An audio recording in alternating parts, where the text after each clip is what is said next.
Oke pemirsa, saat ini kita menelisik jejak-jejak peradaban kuno di mana di tengah-tengah kita ada semacam bangunan yang memiliki struktur kuno atau arsitektur kuno yang ternyata kisah-kisah yang berkembang di tengah-tengah masyarakat ini masih memiliki kaitan memori tentang sejarah masa lalu di mana kemudian masyarakat mempercayai di lokasi ini semacam petilasan dari orang tua Mahapate Gajah Mada. Coba kita mulai memasuki area yang diduga ini merupakan petilasan yang menurut cerita tutur adalah Mbah Dharma Wongso yang dianggap sebagai orang tua Mahapate Gajah Mada. Rahayu, rahayu, rahayu.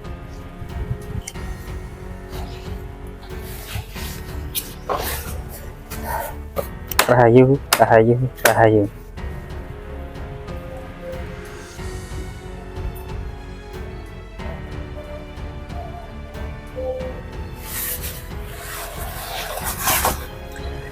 Jadi sebenarnya apa sih dan bagaimana sih erat kaitannya lokasi ini dengan kemudian Mahapate Gajah Mada? Ternyata sumbernya adalah Kitab Pararaton. Kitab Pararaton ini bercerita tentang panjang lebar ketika pada masa Kertanegara tahun 1292 di Istana Singosari gitu ya, di sebelah selatan Lawang saat ini yang diduga sebuah desa Singosari, Kecamatan Singosari, Malang. Dan dari sini ke Malang ini ada sekitar 8-9 km ya. Nah ini kemudian pada peristiwa di waktu itu adalah rombongan Diyawijaya untuk menghadapi pasukan Jayakatwang dari arah utara. Yang diduga kemudian pasukan ini berasal dari gelang-gelang yang melewati Nganjuk, Jombang, Mojokerto, Mojosari sampai ke Pulungan, kemudian bergerak ke arah selatan hendak menuju Istana Singosari yang ada di Malang. Kemudian ini dihadang oleh pasukan Diyawijaya bersama para kesatria Singosari. Antara lain kemudian yang masih setia pada waktu itu adalah banyak Kapuk, kemudian Ronggolawe, Lembu Sora, termasuk Diyawijaya ya, Pedang Dandi, termasuk Gajah Pagon. Pada suatu ketika sampai di desa Pandakan gitu ya, yang saat ini diduga Pandaan Pasuruan, Gajah Pagon ini tertombak pahanya sehingga tidak bisa melanjutkan untuk menyeberang ke Sungai Porong menuju ke Sumeneb. Sehingga kemudian dititipkan Lurah Pandakan, di mana kemudian diduga Gajah Pagon ini menikah dengan seorang putri dari putri Lurah Pandakan. Lurah Pandakan sendiri dalam Pararaton disebut bernama Macan Kuping. Sehingga diduga dari perkawinan antara putri Lurah Pandakan dengan Gajah Pagon inilah kemudian lahir jabang bayi yang bernama Gajah Mada. Suatu ketika kemudian Majapahit berdiri sampai kemudian berhasil mengalahkan pasukan Mongol dan kemudian Diyawijaya memproklamirkan diri berdirinya kerajaan Majapahit sehingga Jawa diperintah oleh Majapahit. Maka sudah sewajarnya orang-orang dekat Diyawijaya mendapatkan tanah-tanah pelungguan seperti Ronggolawe mendapatkan Tuban, kemudian ada yang menjadi Nambi menjadi Pate dan lain sebagainya itu sampai kemudian Gajah Pagon pun diduga mendapatkan tanah Ngimbang yang ada di Lamongan. Sehingga kemudian Gajah Mada ini diduga sejak bayi, sejak kecil hidup dan kemudian tumbuh di Ngimbang Lamongan. Sampai kemudian sekitar umur 16 tahun menjadi anggota Bayangkari ya, semacam polisi pengawal kerajaan atau polisi istana dalam.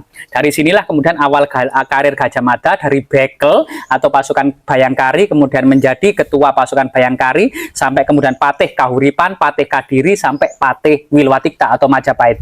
Diduga memang sebuah alasan yang jika bersumber pada Kitab Pararaton memang Gajah Pagon menikah dengan putri Lurah Pandakan atau Lurah Macan Kuping sehingga dimungkinkan kemudian memang lahirnya Gajah Mada ini di lereng Gunung Arjuna Welirang dan sisi timur dari Gunung Penanggungan ini tepatnya kemungkinan juga di Pandakan. Jika kita lihat petilasan ini ya, kita memasukinya di sini ada semacam tulisan ya, ada sebagaimana kemudian apa namanya, arsitektur percandian atau bangunan pada masa kuno. Ada kemudian kiri kanan pipih apa namanya tangga masuk yang saat ini berupa naga, 2 ekor naga, yang memang naga sendiri dalam filosofi kuno ini menopang alam semesta di atas mahkotanya gitu ya.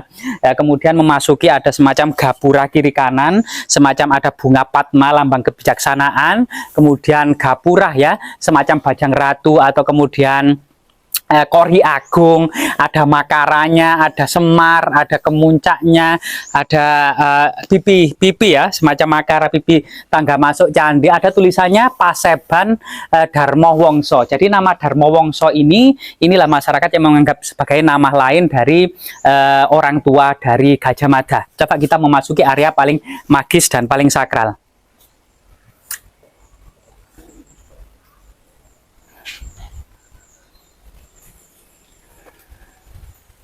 Nah,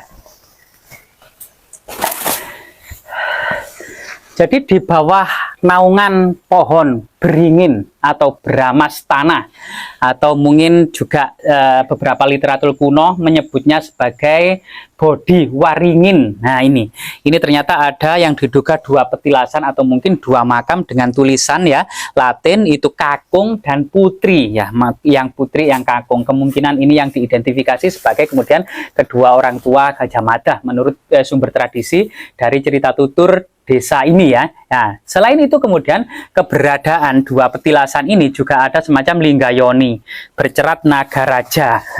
Nah, Linggayoni sendiri pada masa kuno memang sebagai sesuatu yang dianggap simbol magis atau kemudian lambang Dewa Siwa dan Parwati, lambang kesuburan, lambang kekuasaan dan kekuatan dari seorang raja gitu, yang ditopang ceratnya ini ditopang naga raja. Naga raja sendiri juga simbol raja-raja Singosari, raja-raja Majapahit, di mana kemudian mahkotanya itu menopang cerat yoni, yang dianggap bahwasanya naga ini juga menopang alam semesta di atas mahkotanya, menopang seluruh permasalahan negara, masyarakat, dan alam semesta serta kehidupan ini di atas mahkota atau tanggung jawab dari raja. Jadi raja ini juga memiliki tanggung jawab dunia dan tanggung jawab agama di masa kuno, sehingga seluruh tanggung jawab ini dibebankan kepada satu orang raja. Nah ini sehingga kemudian simbol-simbol pemujaan pada masa kuno ini merupakan simbol-simbol tradisi pada masa ketika masyarakat berlandaskan pada agama Hindu Buddha, terutama pada masa kerajaan Singosari yang berkembang pada tahun 1222 sampai 1292, maupun kerajaan Majapahit yang berhasil menyatukan seluruh Nusantara antara tahun 1293 sampai 1527 Masehi ya. Nah, ini luar biasa sekali, sehingga kemudian Pandaan ini sebenarnya sangat-sangat kental dengan jasa-jasanya dalam kemudian melindungi 12 kesatria Singosari dari kejaran pasukan Jayakatwang, termasuk kemudian Lurah Pandakan dalam sumber Pararaton ini mengantarkan Dia Wijaya dan teman-temannya untuk kemudian melewati masa-masa sulit dari kejaran-kejaran Jayakatwang, sehingga berhasil melarikan diri atau bersembunyi atau meminta perlindungan dan kerjasama dengan banyak Widi atau Arya Wiraraja atau Arya Adhikara. Termasuk kemudian dengan bantuan orang-orang Madura ini berhasil membabat hutan tarik dan mendirikan kerajaan Majapahit, menghancurkan pasukan Mongol dengan taktik yang tidak pernah dipikirkan oleh pasukan Mongol sebelumnya, yang awalnya bekerja sama dengan pasukan Mongol untuk menghancurkan Jayakatwang di Kediri. Akhirnya kemudian di malam kemenangan berbalik menghancurkan pasukan Mongol di Pelabuhan Canggu. Termasuk kemudian kekuatan dan kesaktian dari Arya Wiraraja atau Arya Adhikara ini juga berhasil mengusir pasukan Mongol yang ada di Surabaya, sehingga ini sesuatu yang luar biasa sekali. Kehancuran pasukan Mongol ini menjadi babak baru bagi perkembangan kerajaan Majapahit, termasuk saat ini menjadi momentum berdirinya Kabupaten Mojokerto dan berdirinya kota Surabaya ya, atas kemenangan pasukan Mongol di Surabaya oleh Arya Adhikara. Sehingga kemudian sejarah Pandakan yang sangat kental dengan jasa-jasa entah seperti apa jika kemudian Lurah Pandakan tidak menolong Dia Wijaya dan 12 kesatria Singosari lainnya untuk menuju ke Sumeneb ya. Ini sesuatu yang memang momentum sejarah. Sehingga kemudian generasi saat ini atau generasi yang akan datang kita review kembali, mengingat kembali, mungkin saja di lokasi lokasi ini memang pernah Gajah Pagon, yaitu salah satu pengikut Dyawijaya di hutan alang-alang disembunyikan oleh Lura Pandakan, atau dalam sumber prasasti disebut sebagai Lura Kudadu, ya, yang kemudian menikah dengan putri Lura Pandakan, yang kemudian memiliki putra Gajah Mada. Ini merupakan